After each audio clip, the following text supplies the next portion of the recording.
Насан туршийн суралцах уу яагаад чухал вэ?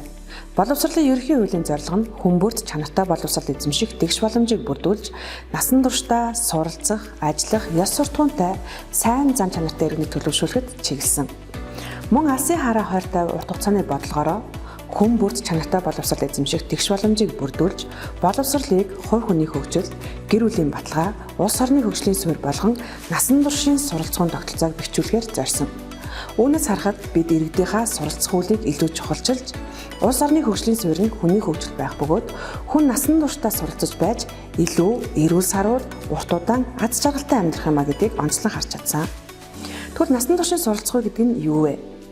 Хүн өөрийн хэрэгцээ, сонирхол, боломж нөхцөлтөө нийцүүлэн цаг хугацаа, орон зайнаас үл хамааран мэрэгжил, боловсрол, мэдлэг ур чадвараа албан бус сургалтаар болон амьдрах орчиндөө суралцах замаар тасралтгүй хөгжүүлэн дэвшүүлэх үйл ажиллагаа юм. Цаашид иргэд өөрсдийн суралцах, хөгжих хэрэгцээгээ мэдэж зөв тодорхойлж чадах юм бол ирээдүйд хүний хөгжлийг дэмжих чиг хандлага харагдаж байна. За тэгвэл цаасан дээр бичсэн энэ зөв зорилго, зөв бодлого үр дүнтэй хэрэгжихэд бид юуг анхаарах вэ? Мэдээж бодлого боловсруулагчид, бодлогыг хэрэгжүүлэгчид, бодлогын үр шимийг хүртэгчидгээд бүхий л төвшөндөө бодлогоо ижил ойлгож хамтран ажиллах нь чухал юм.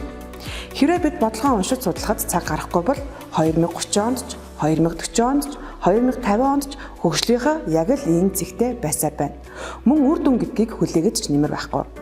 Тиймээс боловсролын салбарт ажиллаж байгаа багш сургууль хүмүүлэгч та бүхнийг бодлогоо уншиж судлахад цаг гаргаж түүний хэрэгжилтэнд зөв оролцоотой байхыг уриалж байна.